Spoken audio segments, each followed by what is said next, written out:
For almost 10 years, Jessica has been forced to read confusing papers with no flow, spelling and grammatical errors, and no supporting evidence.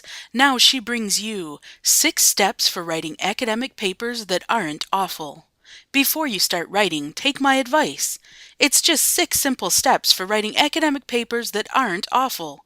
You'll be a better communicator if you do. The first step is crown the winning topic. There are lots of concepts to choose from on the lists I've provided. Remember, pick one from each list, but that's not the same as choosing a topic. Don't worry, I'll explain. The topic is the common thread that ties your concepts together. Your English teachers call this problematizing. You know the concepts you need to write about. Find the common thread.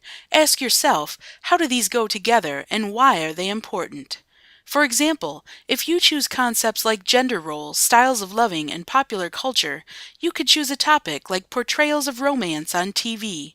That's a topic that includes all 3 of these concepts and ties them together in a meaningful way. Get it?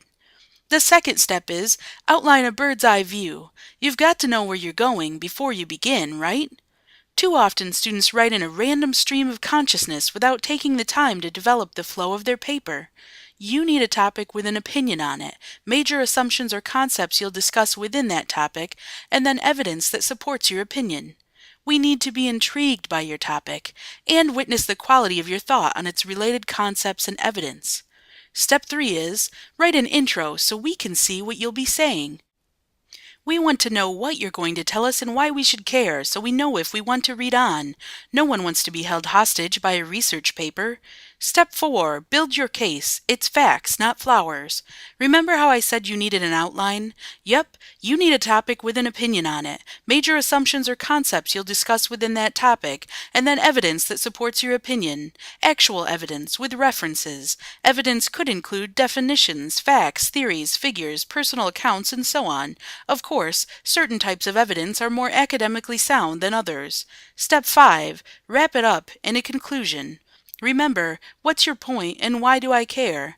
But take it one step further in your conclusion. Don't just repeat yourself. Give them future implications, meaning, what do we need to do about it? If you've proven your case that this topic is important and we should care, what do we do next?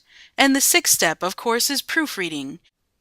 If you can't communicate effectively, people immediately question your intelligence and discredit your entire argument. Use spelling and grammar check on your computer and pay attention to the squiggly red lines. But don't stop there. Read it aloud. You can often hear awkward sentences and transitions when you read aloud. Also, ask a friend or Writing Center staff member if you need assistance proofreading. So once again, the steps are 1. Choose your topic. 2. Write an outline. 3. Write an intro. 4. Build your case. 5. Write a conclusion. And 6. Proofread. If you follow these steps, you'll blossom from an amateur in the arts of written communication to an academic scholar. Also, my job will be a little more pleasant too. Any questions?